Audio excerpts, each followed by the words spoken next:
Aqui também há um ar de excitação coletiva quando elas levantam voo repetidamente e voltam para reivindicar suas covas.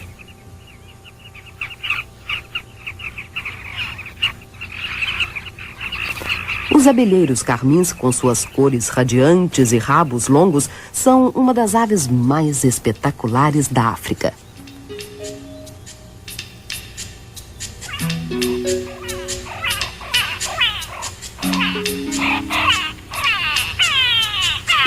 Loures cinzentos são inexplicavelmente atraídos por certas áreas das margens do rio.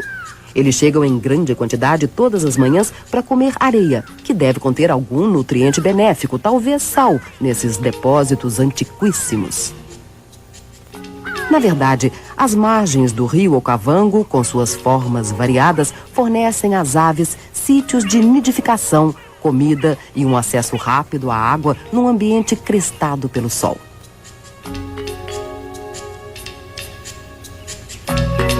O crombec, um silvídeo pequeno, sem rabo, está saqueando um ninho de formigas para se alimentar das larvas saborosas.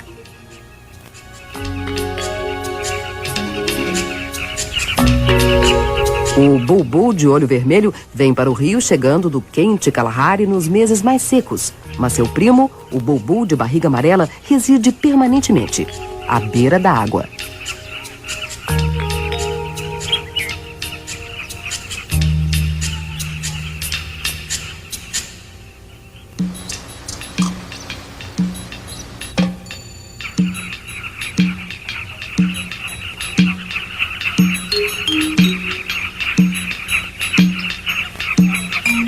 Várias andorinhas, como as andorinhas de rabo de arame com suas cabeças laranja e rabos longos, surgem ao longo de todo o rio e constroem seus ninhos embaixo de saliências nos penhascos.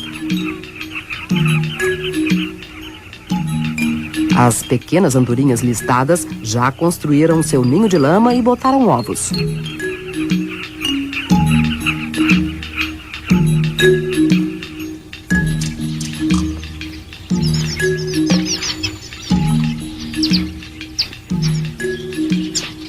Os martinetes de garganta marrom constituem outra espécie que faz ninho em covas.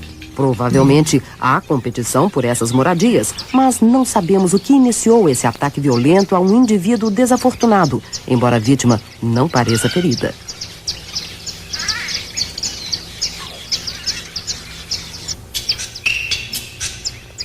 Como era de se esperar, as maiores frequentadoras dessas águas são as aves que comem peixes, entre as quais os martins pescadores, muito comuns e coloridos. O minúsculo martim pescador malaquita, uma joia entre os pássaros, pega os peixes menores perto das margens e na água parada.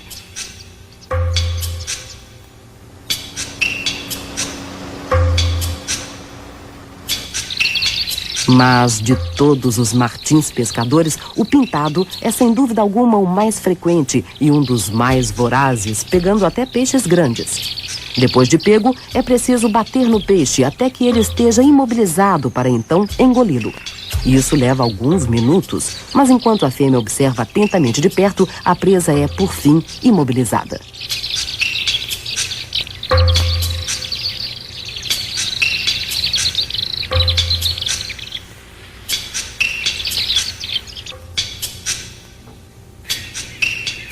Continuando pelo rio, a lavandisca pintada é indiferente ao barco que passa, o que não acontece com os macacos cercopíticos.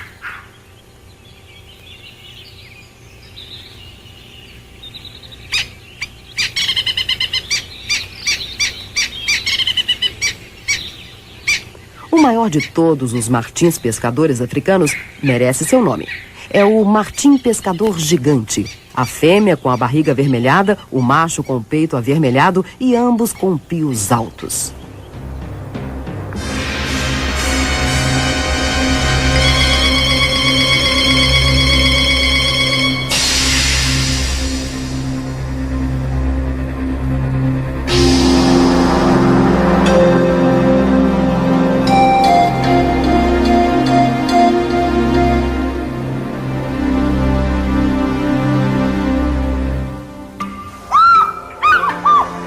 Mas o pio evocativo da águia pescadora africana provavelmente simboliza mais do que qualquer outro som o espírito do delta do Okavango. O domínio que a águia pescadora tem das rotas aéreas do delta é incontestado, enquanto que a facilidade e a destreza com as quais ela pega um peixe é inigualável durante as horas do dia, apesar das tentativas dos talhamares de expulsá-la.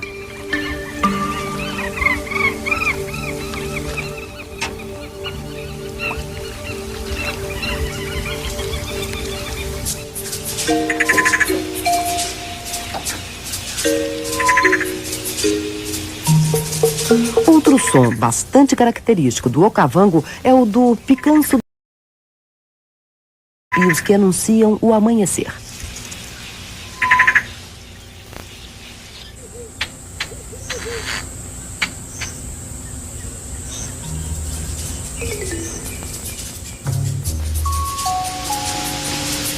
Algumas aves aquáticas preferem o isolamento das águas paradas e as poucas que existem podem estar cheias de surpresas desde que nos movimentemos furtivamente.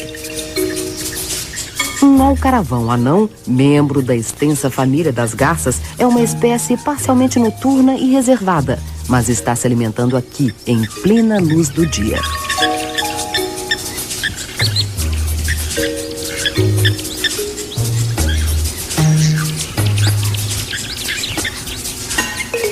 Como muitas aves da família das garças, as penas amareladas da ponta da asa o identificam como um subadulto.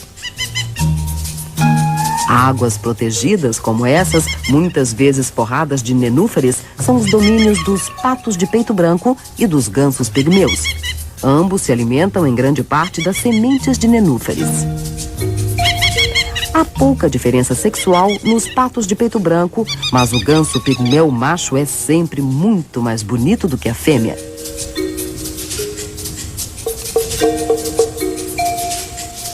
Ali perto, rãs dos juncos pintadas com 2 centímetros de comprimento descansam sossegadas enquanto o sol brilha. Outros aproveitam ao máximo a luz do dia. Esse jassanã pequeno, outra espécie rara e localizada, usa seus pés grandes para andar com imponência nas folhas que flutuam enquanto procura insetos aquáticos. O galeirão púrpura, bastante pesado, prefere se apoiar melhor enquanto destrói a vagem de sementes de um nenúfar.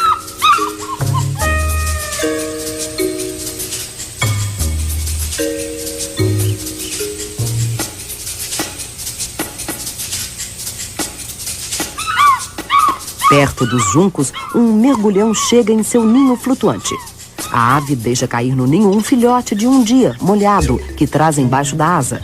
Depois, bate as asas para secar o filhote, um comportamento não registrado anteriormente entre os mergulhões.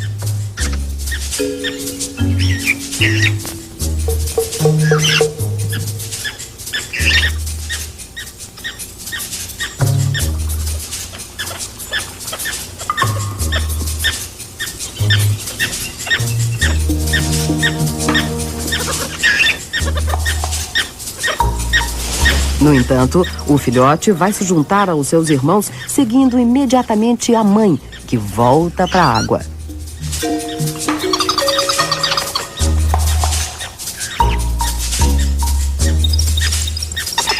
Há 5 filhotes nessa ninhada. Os últimos 2, evidentemente, nascidos um dia depois do primeiro. Embora tenham pouco mais de 24 e 48 horas, respectivamente, eles já são capazes de nadar até onde há comida. Os mergulhões se alimentam de insetos aquáticos, girinos, pequenos peixes e plantas.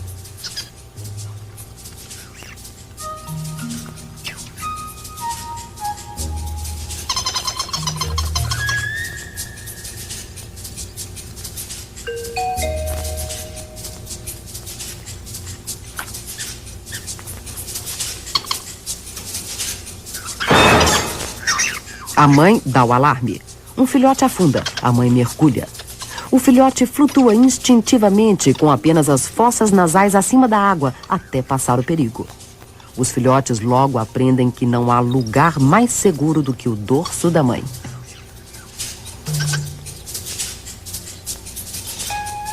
Mas o perigo nunca está distante de onde há vida e atividade.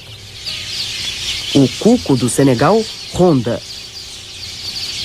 E o crocodilo está à espreita, enquanto que, na árvore logo acima, uma colônia enorme de pequenos tecelões mascarados trabalham nos seus ninhos. Os machos constroem incansavelmente ninhos e mais ninhos, que depois mostram para as fêmeas.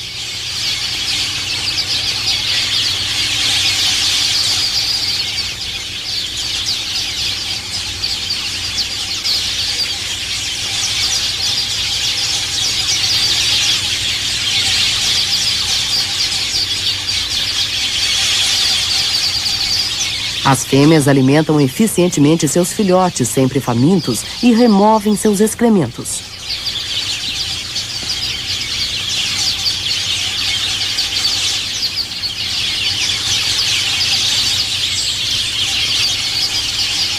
Enquanto isso, o cuco examina os ninhos para localizar um que tenha filhotes. Mas esses tecelões sabem construir e o cuco não vai penetrar facilmente nessas paredes tão bem tecidas.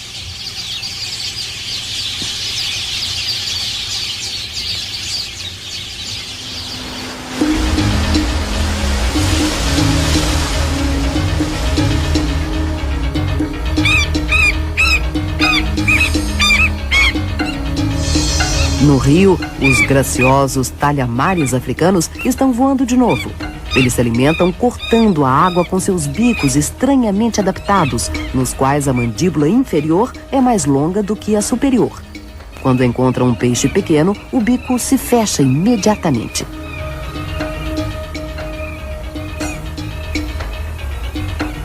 Mais além, há uma margem de areia onde os talhamares fazem ninhos.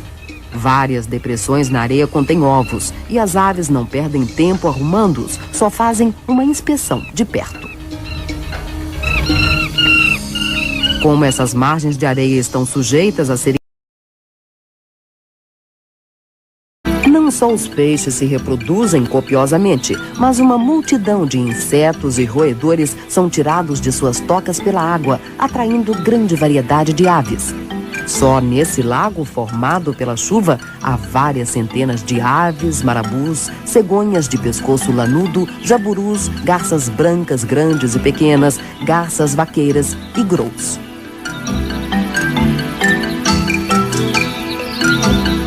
Os jaburus, outra espécie elegante e colorida, geralmente são vistos aos pares e são uma indicação segura da presença de água. A mesma coisa pode ser dita dos lixes vermelhos, sem dúvida o antílope mais prolífico das planícies aluviais, com seus cascos largos e achatados, especialmente adaptados para uma vida na água e na lama.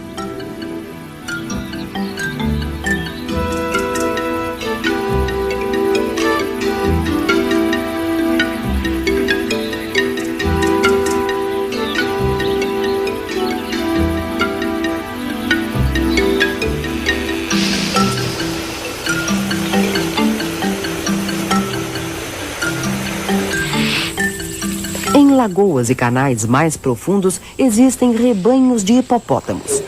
Descansando durante o dia e pastando nas planícies aluviais à noite, sua vida geralmente é tranquila, mas hoje não. O domínio territorial do macho está sendo desafiado por um recém-chegado.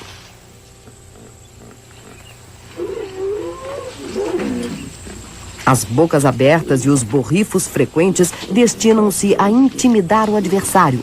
Mas o resultado desse desafio já está decidido, pois o desafiante recua lentamente.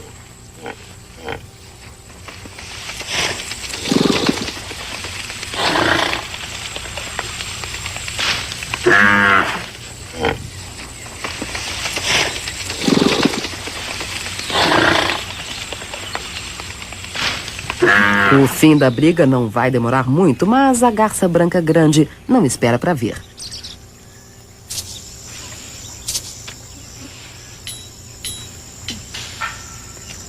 As garças pretas pescando oferecem um espetáculo estranho. Elas têm o hábito excepcional de estender as asas sobre suas cabeças para eliminar os reflexos da água, e isso certamente compensa.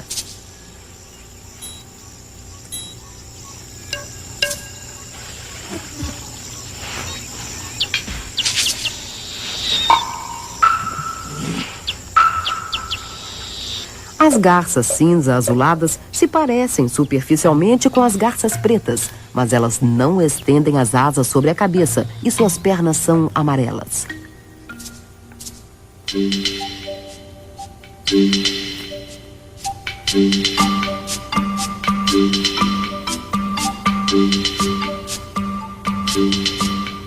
Um bando grande de pelicanos de dorso rosado desce em espiral, por uma razão que logo logo se torna clara. Eles estão voltando para uma lagoa formada pela enchente, juntando-se assim às centenas de aves que já estão lá. À medida que essas lagoas secam por evaporação, milhares de peixes ficam presos, fornecendo um banquete irresistível a qualquer ave aquática que passa.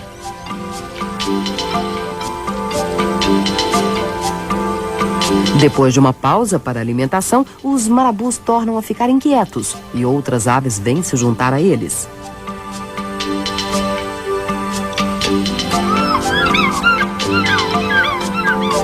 A fúria para comer logo toma conta de todas as aves que estão na lagoa, cada espécie com seu método de pescar.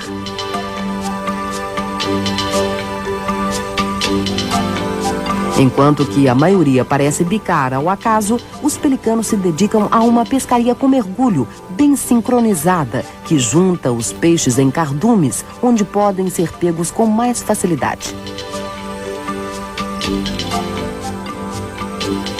As ibis de bico amarelo, ao contrário, pescam pelo tato, mergulhando seus bicos entreabertos e vasculhando até encontrar alguma coisa comestível. Há muitas maneiras de se pegar um peixe, e enquanto algumas aves comem à vontade, outras não pescam nada o dia todo. É essa a atração do okavango, da água às florestas. São encontrados aqui. Sempre em bando, eles caminham de modo muito parecido, indiferentes aos grandes animais, porém, sempre alertas com quase todas as criaturas menores, de insetos a tartarugas. Até coelhos podem ser acuados.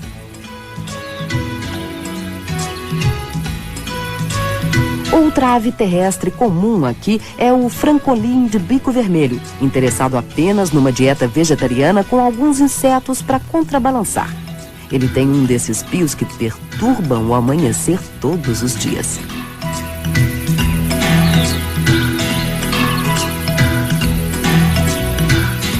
Por outro lado, o colhereiro africano quase não emite sons. Se não fosse sua atividade, não seria possível ver essa colônia solitária numa árvore. Parece que a reprodução está começando.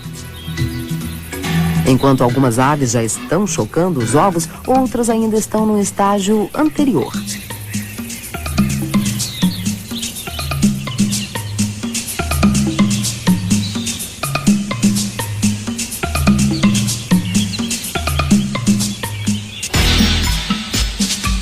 Um rebanho de elefantes caminha quase em silêncio para um lamaçal.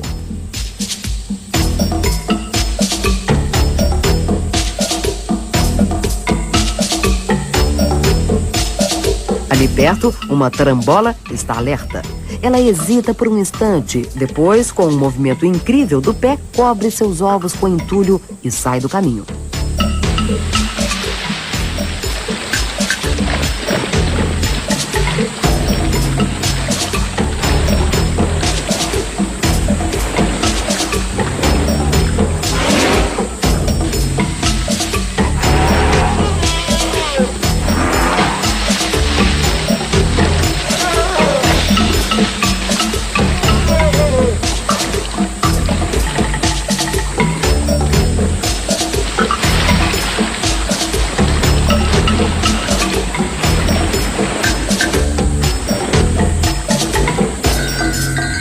Depois que os animais imensos, molhados e satisfeitos se afastam, a tarambola volta cautelosamente e verifica de novo.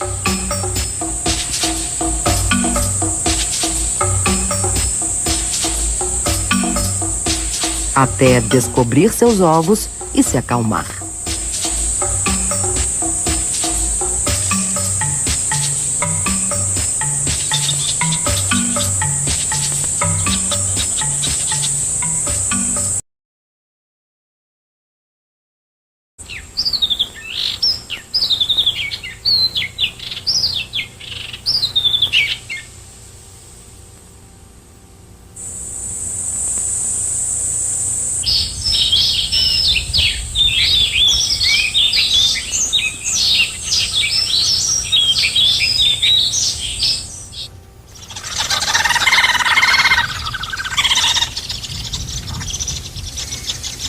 Polpas de bico vermelho,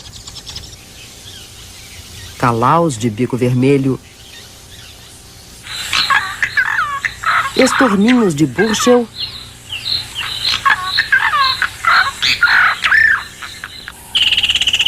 e martins pescadores da mata, todos trazendo comida para seus filhotes.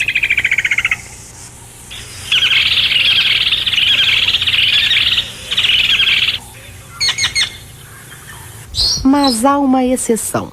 O papagaio de Meyer está se alimentando, empanturrando-se com a fruta de Kigelia. Enquanto isso, os tecelões pardais de testa branca fazem um ninho frouxo de grama nos galhos externos de uma árvore. Infelizmente, ele não apresenta nenhum obstáculo para um açor resolvido a comer um filhote, e o resultado é inevitável. Não podemos avaliar esse ato em termos humanos ou condenar o açor dizendo que é um animal cruel. É a maneira de ser da vida selvagem que devemos considerar um controle natural.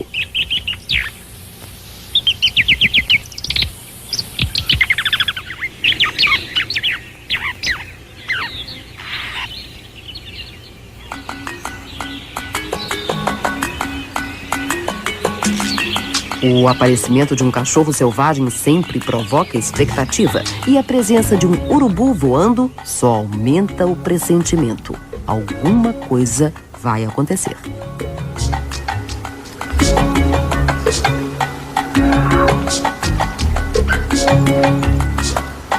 Olhando atentamente, descobrimos uma cova com vários buracos. Não deve estar acontecendo muita coisa, pois os cachorros parecem estar descansando. Mas de repente a atividade recomeça e há um ar de agitação quando aparecem vários cachorros. Os filhotes são chamados para fora dos buracos enquanto todos os cachorros os cercam, independentemente do sexo ou do relacionamento aparente, farejando e limpando os filhotes que protestam.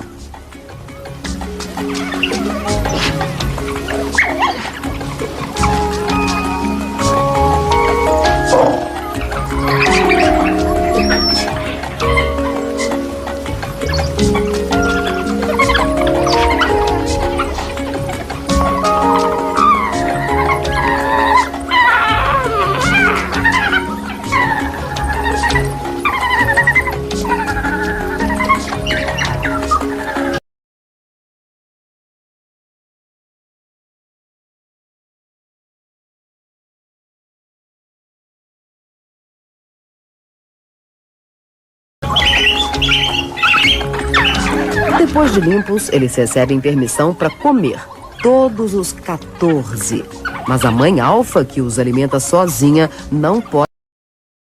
Por isso, há briga por lugar. E com tantas bocas para alimentar, alguns não têm muita sorte. Depois de executadas as tarefas domésticas, um novo sinal é dado e os cachorros se reúnem para caçar e saem trotando em fila indiana.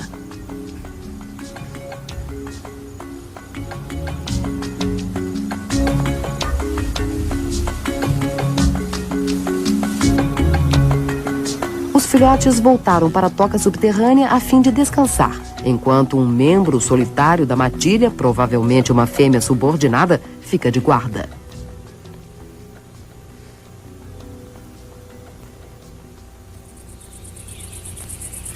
Essa aranha colorida é assustadoramente grande.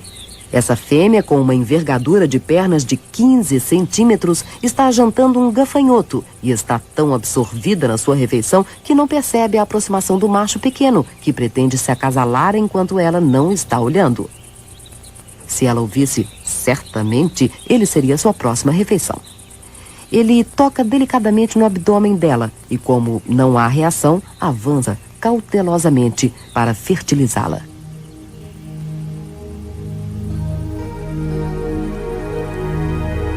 Enquanto o dia está para terminar e os búfalos caminham em direção à água, milhões de passarinhos minúsculos atravessam o céu do crepúsculo numa revoada que parece interminável.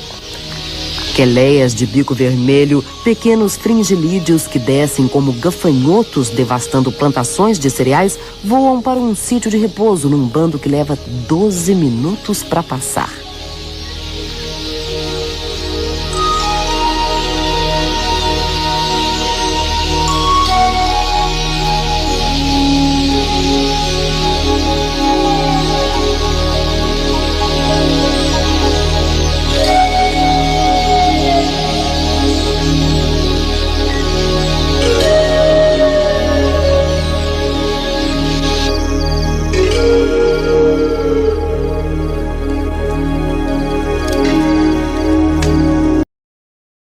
Te espera muito.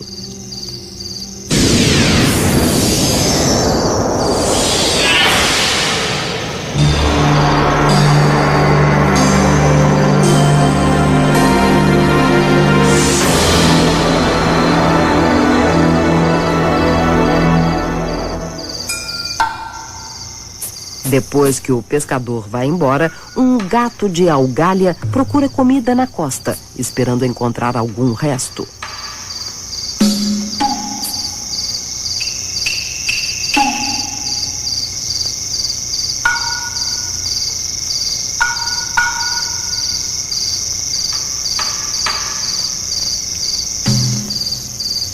Esta corujinha do Senegal, a menor de todas as corujas locais, prefere comer insetos.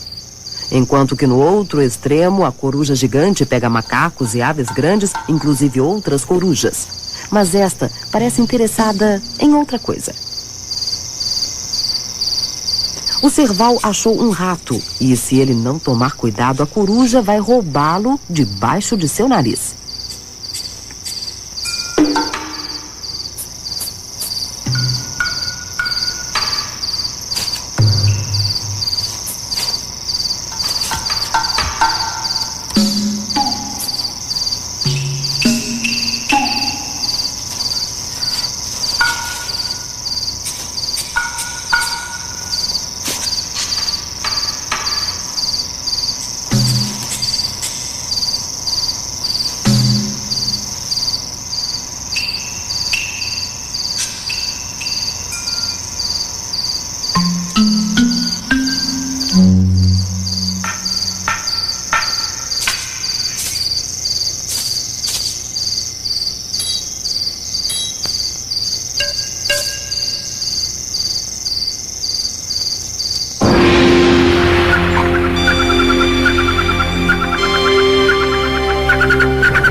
Muitas águas sazonais são formadas pela chuva e nenúfares mágicos cobrem a superfície por muito pouco tempo. Esse habitat temporário, num solo que estava ressecado algumas semanas antes, é ideal para certas aves aquáticas que chegam de toda parte para reproduzir.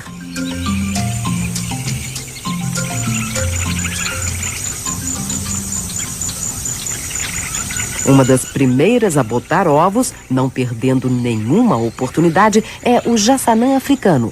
Seus ovos bonitos são muito polidos para repelir a água.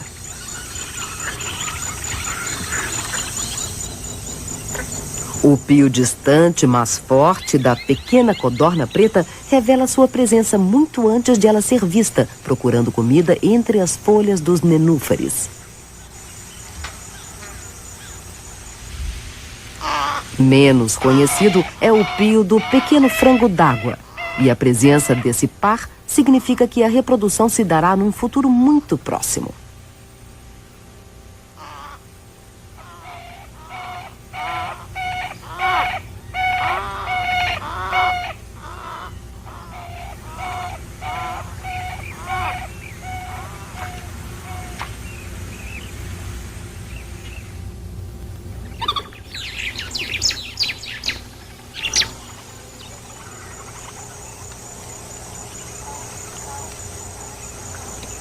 Outra ave que chega é a pequena galinha d'água, menos comum.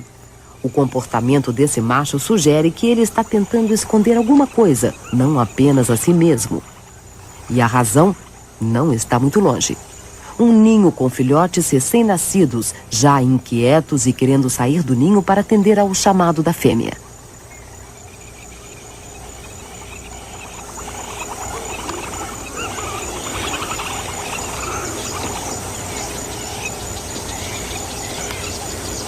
O filhote que nasceu primeiro começa a subir no lado do ninho enquanto a fêmea traz comida, encorajando-o o tempo todo.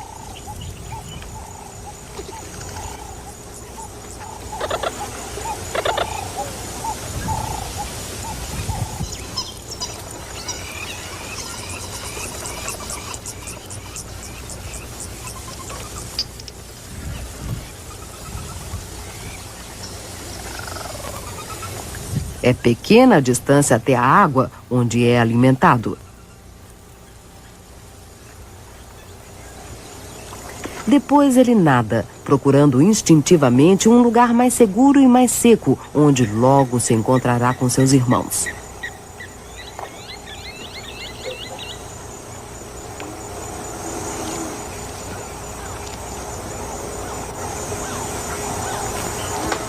Não muito longe dali, outro animal estranho está executando as mesmas tarefas.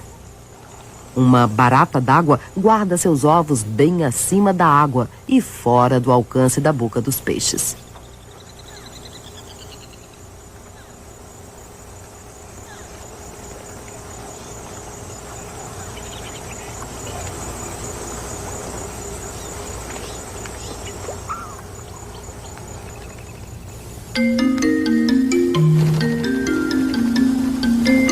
Viajando pelos canais estreitos do delta, chegamos ao habitat de alguns passarinhos menores interessantes.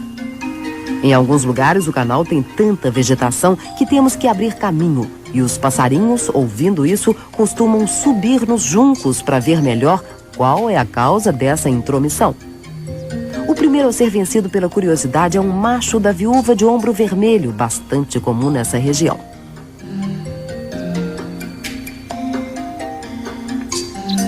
Outra que vem espiar é uma cistícula de dorso preto, que, como todas as cistículas, é superficialmente semelhante a todas as outras da família e muitas vezes não é considerada.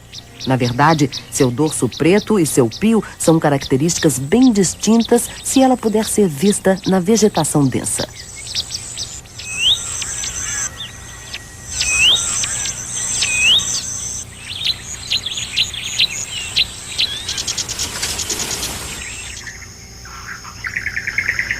Mas a ave que é considerada especial em Okavango é um passarinho. Com certeza não é por sua aparência, mas porque só é encontrado aqui e em mais nenhum outro lugar da África do Sul.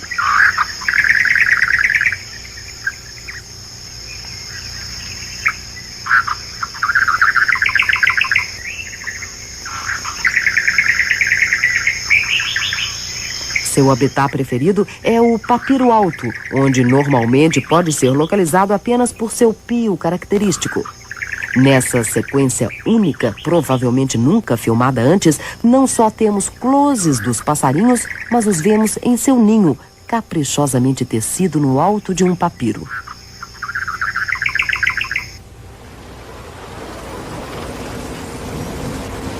Essa é a Lagoa Godiqui. Todos os anos, suas ilhas cobertas de árvores se tornam um espetáculo ornitológico quando centenas de pelicanos, cegonhas, ibis, anhingas e garças chegam para reproduzir.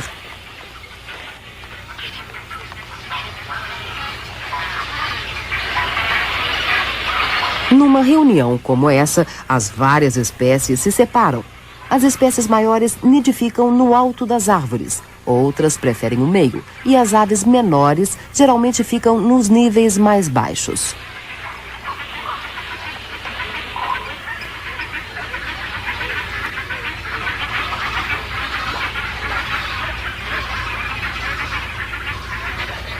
As anhingas, como tantas outras aves nessa colônia, têm filhotes de todas as idades. Esses, com sua primeira penugem macia, esperam pacientemente a volta dos pais trazendo comida. Uma ave voltando de uma pescaria sem dúvida bem-sucedida, infelizmente pousa no território de outro casal e é afastada agressivamente. Já a outra consegue voltar diretamente para seus filhotes. Eles pedem comida bicando o bico do pai e são alimentados diretamente por regurgitação. Em algumas espécies, esse processo parece ser muito perigoso para os pais.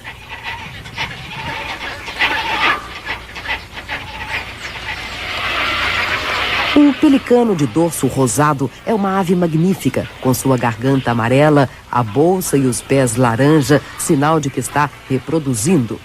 De fato, os pelicanos estão no estágio inicial da nidificação e muitos ainda estão chocando seus ovos. Esse outro regurgitou um peixe para dentro da sua bolsa e parece estar tendo dificuldades em lidar com ele. Acho que o peixe ainda está vivo. Mas, decididamente, as aves mais notáveis na colônia, se não as mais bonitas, são os marabus, com suas estranhas bolsas infláveis na garganta. Como muitas aves, os filhotes dos marabus são alimentados por regurgitação, mas a comida é jogada no ninho para os filhotes pegarem. Vamos ver se podemos contar o número de peixes entregues a esse filhote.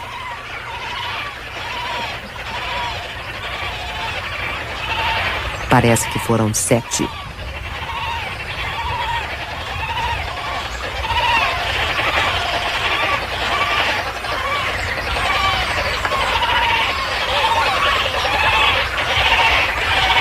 E o filhote faminto, apesar de cercado de comida, não quer perder nenhum pedaço.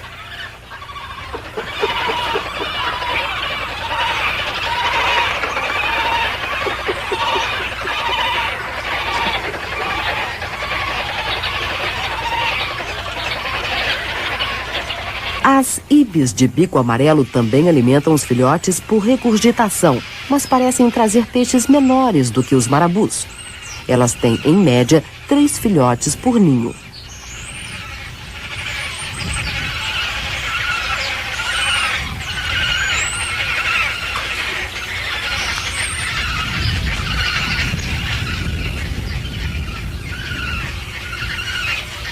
Durante o calor do dia, os pais fazem sombra para seus filhotes abrindo as asas. Depois que crescem as penas do filhote, essa sombra torna-se desnecessária.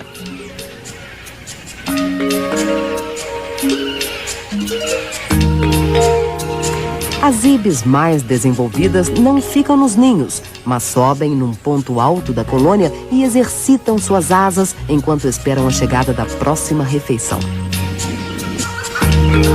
Outro filhote mais desenvolvido é o da garça branca, tão ávido por comida que prendeu o bico da mãe de tal maneira que ela não pode abri-lo, mesmo que tenha comida para entregar.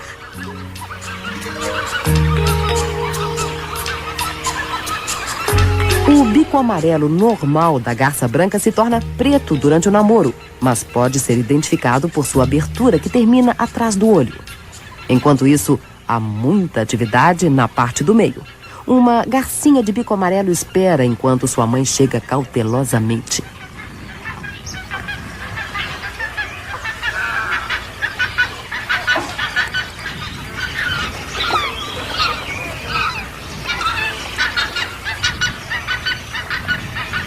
Essa garça de bico amarelo, tão parecida com a garça branca grande, também é diferenciada pela abertura que termina embaixo do olho e não atrás dele. Centenas de ibis de bico aberto, geralmente as últimas aves que começam a reproduzir, chegam em grandes bandos e procuram um lugar vazio na colônia já lotada.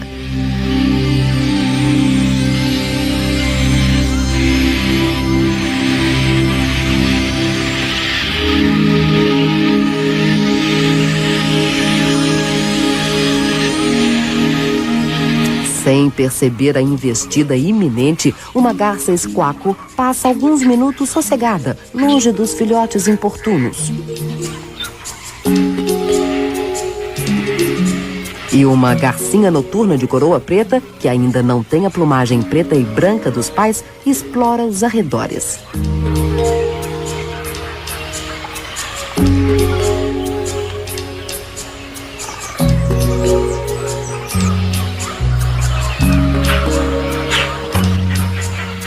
Pequenos socós de barriga avermelhada, cuja plumagem tem as cores normais das aves adultas, estão atrás dos pais e da inevitável refeição.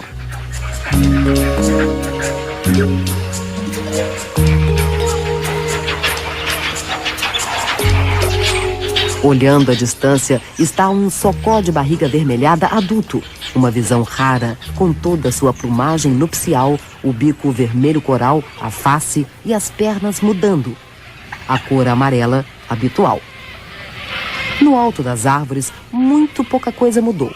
Uma íbis sagrada volta com comida e pousa perto do seu companheiro, sem dúvida satisfeita com a oportunidade de poder descansar e relaxar.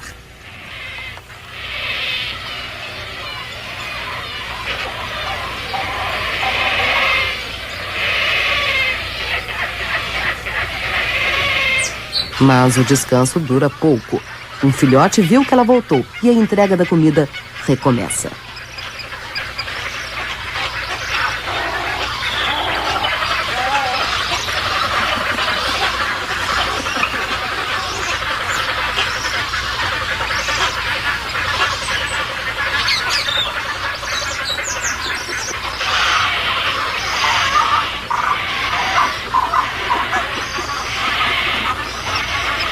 Mesmo depois de alimentado, ele continua a importunar, fazendo com que a íbis voe de novo. Esse filhote não vai desistir tão facilmente. A luz da tarde já está começando a diminuir. As íbis jovens param de bater as asas e as aves começam a voltar dos sítios de alimentação para pousar.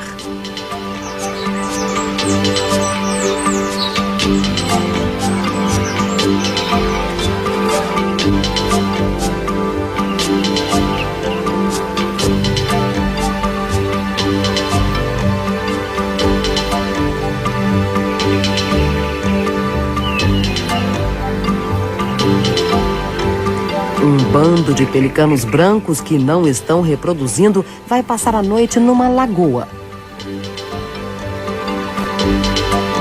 E o número vai aumentando continuamente com a chegada de novas aves de todas as direções.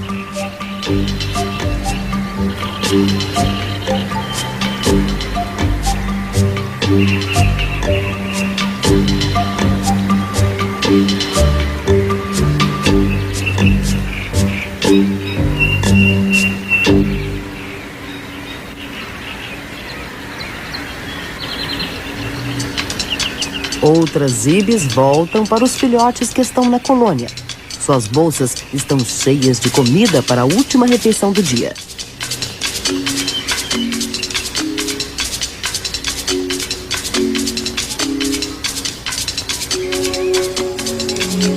Enquanto o sol poente colore o céu, um casal de gansos de esporão na asa, que esteve passeando o dia todo, parte para os sítios noturnos de alimentação.